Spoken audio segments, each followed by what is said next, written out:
Welcome to the Jacksonville Bar Association podcast. My name is Craig Shoup. I'm the Executive Director here at the Jacksonville Bar, and we're excited to welcome the State Attorney for the 4th Judicial Circuit, Melissa Nelson, today. Melissa took office as the State Attorney for Florida's 4th Judicial Circuit in January of 2017 and was reelected in 2021 without opposition. In the role, she leads more than 300 attorneys, staff, and investigators in their pursuit of justice. She is a double Gator, earning her undergraduate and her law degree from the University of Florida. Before we get into our conversation with Melissa, we do want to say a special thank you to all of our Jacksonville Bar Association partners.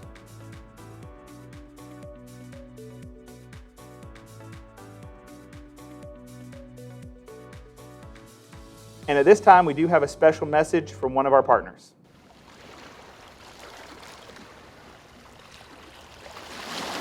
Hello, my name is Matt Igo, as in I go fishing or I go sailing. I'm a second-generation Jacksonville native and a United States Marine Corps veteran. I'm also the founder and president of Seaside Claims Services, a claims investigations agency and process serving company. Our team has over 100 years of experience in the claims investigations industry. We provide comprehensive claims investigations and efficient process service at a minimal cost with a very high return on investment by meeting tight deadlines, providing timely communication with our clients, as well as offering personalized risk management solutions. When you have Seaside Claims Services as your trusted partner in a sea of risk, you will receive a local investigations agency that you can trust, quicker settlements, more favorable verdicts, and a winning reputation. Thank you.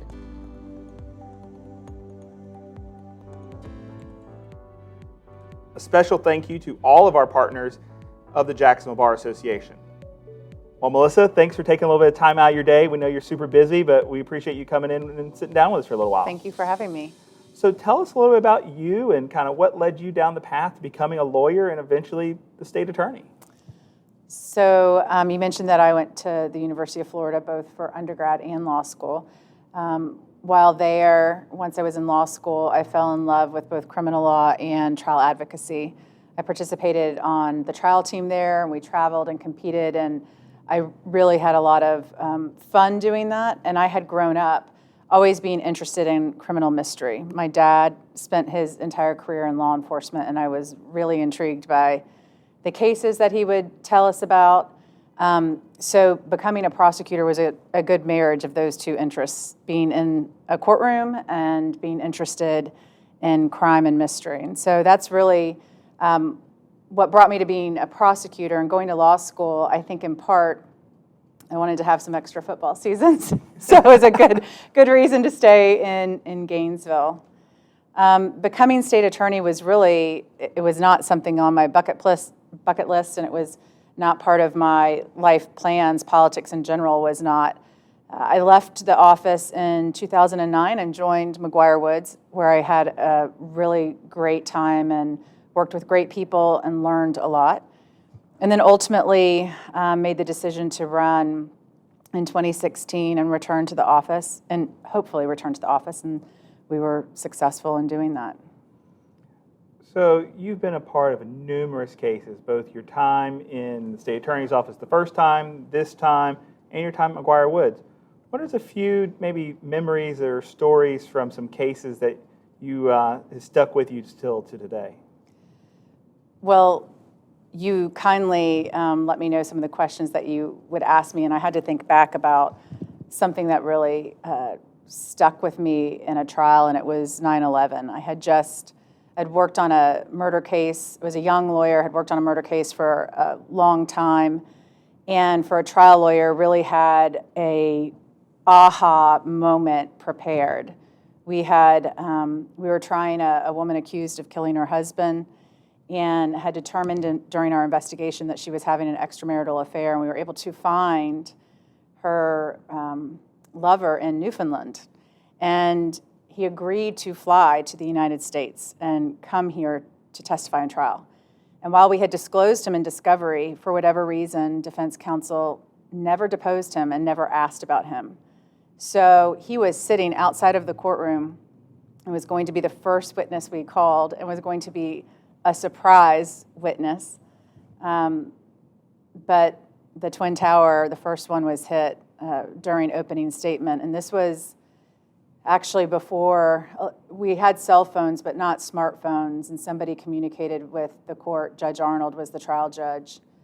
And he asked us to come up to approach the bench. And obviously the case was mistried.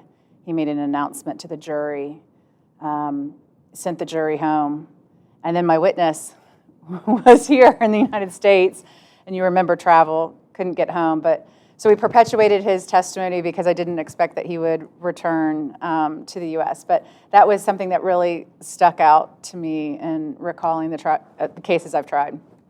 That's an amazing story. I know you've tried so many, but to have that there and to find a guy who's willing to come to Newfoundland from Newfoundland to testify against his former lovers, that's just wow. And really, I'd say over the course of my career as a prosecutor, the things that have mattered the most to me have not been moments in the courtroom, but they've really been discoveries and investigation.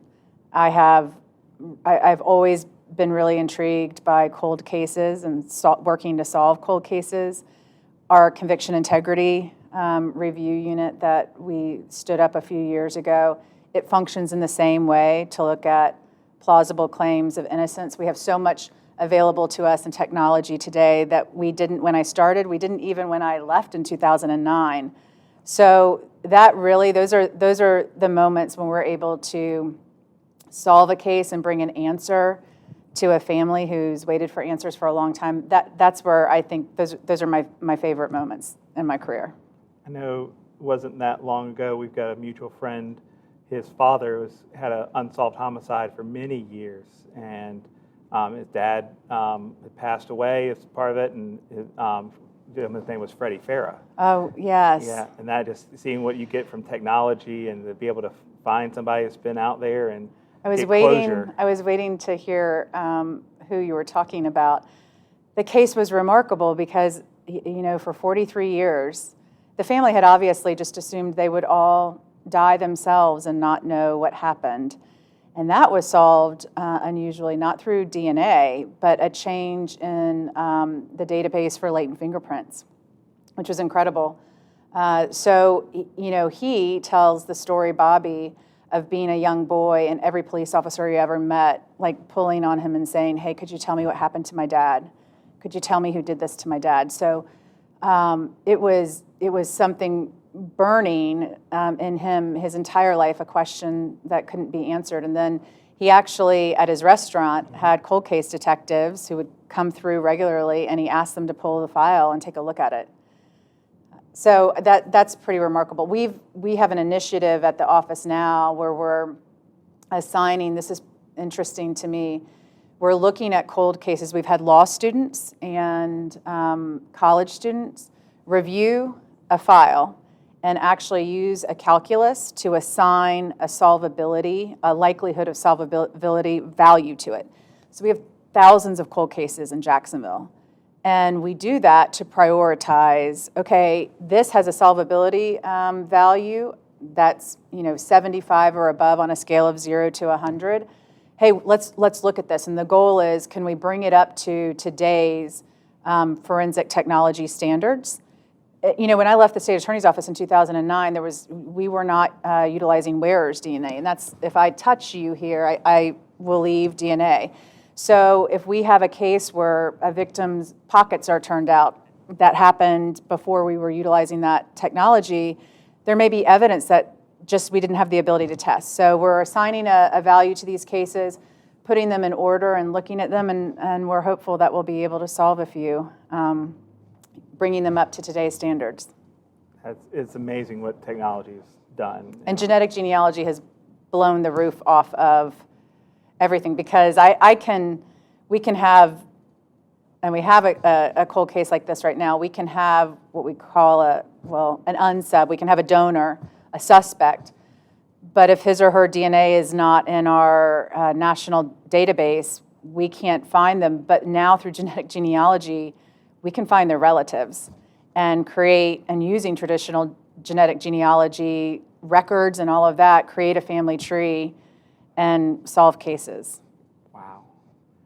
And it kind of will lead a little bit into our next question. What are some things you're seeing these new attorneys? You hire a lot of brand new lawyers right out of law school. What do you see that they're not learning in law school that that you really have to teach them? I mean, it sounds like a lot of this technology with the specialty DNA, and what's some stuff you're seeing that you really are imparting on these new young lawyers? So when new lawyers come to our office, it takes some years before they're actually in a specialty division where they get the opportunity to be exposed to that technology. However, our recent goal is to allow even young lawyers, fresh eyes, to look at these cases, provide them the training to understand what this technology is, what's available to them, and then use it. Because I think even being new can be a benefit when you're looking back at cases. But in terms of advice, I would say, I would share something that my dad taught me when I became a lawyer. He wrote me a letter, and I share this with lawyers when we swear them in. Every email you send, every interaction you have, every phone conversation you have, every time you're behind the podium in court is just a moment in the span of your career, but it is building what ultimately will become your reputation. And we're not always perfect in those interactions, but if we keep that in the back of our mind, when you're young, you've got a long road ahead of you in terms of building your reputation. And there'll come a time that maybe you want to become a judge or go into private practice. And when people are thinking about hiring you or appointing you, they're going to vet you. So they're going to talk to your colleagues. And so I really I think that's important advice that you should, and that includes not just, I always say not just when you're behind the podium or talking to opposing counsel, it's how you treat the security staff in your building, the janitorial staff when no one's looking. It's all those things over the course of time create, your reputation. And for better or for worse, that's the one thing that you hold on to no matter what you otherwise might win or lose. What do you think is the real difference about practicing here in the Fourth Circuit versus everywhere else around the state? We're always doing things a little different up here, but what's the big difference, and why do we have so many folks wanting to practice here versus maybe other places? Because it's nice. I mean, first of all, Jacksonville's such a beautiful place. We have the beach and the water and all of the natural resources, but the bench and the bar are just collegial. If any of you are from South Florida, I'm going to speak truth here. When we have criminal cases and our opposing counsel come from different areas, and I'm thinking specifically of South Florida, there's just a completely different tenor of how we work against and with one another. There's a different, and so from what I know from my friends in South Florida, that's the norm. I mean, here it's still a place where I think people show great deference to the bench and hopefully professionalism and deference to one another. And I know one thing, I say maybe other than the efforts the bar does on professionalism, I know you're a member of the JaxBar, your chief assistant's a member, a lot of your staff, of your attorneys are members. Why do you think it's important to be part of the local bar? So this is from an outside perspective, and when I say outside, I did not come up participating in leadership in the bar, but I think that is one of the single most important gifts that the bar offers lawyers. One, it offers the opportunity to network, which is incredibly important. It offers the opportunity, obviously, as we grow in our careers and develop niche practices, it's important to have friends that are at other firms or in other businesses that can either refer you work or hire you as their counsel. But I would say the leadership opportunities are really significant, especially for young lawyers. And it serves, what I've seen, having served on the JNC for some period of time, the bar seems to serve as a launch pad for people who want to do other things, whether it's run for office, seek an appointment to the bench. But the bar leadership is both unique and just offers a great opportunity to lawyers. So I'll tell you, one of my favorite questions in this whole series is, what are some favorite places you and your family like to have dinner? So when I saw that, my husband is a great cook, and has gotten just better and better as our marriage has gotten longer. And so we all, including all three of my kids, really enjoy his cooking. But when we do go out, we live over in Ortega Forest, and we like to take the boat to high tide. Mm-hmm. I think the food there is great. But as a general rule, we don't go out to eat all that much. So what are some of your favorite things he cooks? Oh my gosh. So he makes excellent Thai food. He is an incredible grill master, but he uses the iron skillet for almost every single thing he does. So he sears everything. I make homemade salad dressings. Everything he does is really good. And because he worked in restaurants growing up, he's also very good when we're low in the refrigerator or the pantry at being able to put things together and create a great meal. I, on the other hand, I spend a lot of money getting all the ingredients and make a mess and have to follow a recipe, but he can do almost anything. I think that's kind of I think you've really, probably more than anybody, really hit the idea behind this is the idea of how you connect with your family. And that's kind of the idea of seeing that connection of you and your family, having all those dinners together. It sounds just an amazing opportunity for you guys to always stay connected. So breaking bread with our kids is actually the place where we learn about their day, talk, and it's not always perfect. I was laughing this morning. Our family dinner last night blew up with an argument between two of our three, but it really is, the dinner table is the place where we all connect and laugh. So yes, we like to cook at home. Well, I appreciate you coming in today. We've had a great time. If somebody wants to maybe reach out to you about maybe they've got a law student or a college student in their family that may want to volunteer in your projects, or maybe they're interested in becoming a prosecutor, what's the best way to kind of get a hold of you and maybe reach out about something like that? Great. So obviously we have a website for our office. My email is mwnelson@coj.net. And we would really, I appreciate the opportunity if there are people interested.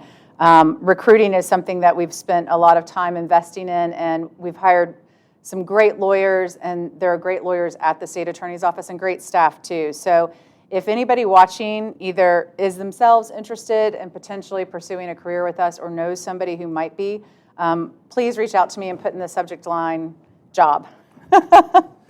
Well, thank you so much. Thank you. We appreciate everyone who joined us today, and we look forward to seeing you on our next episode.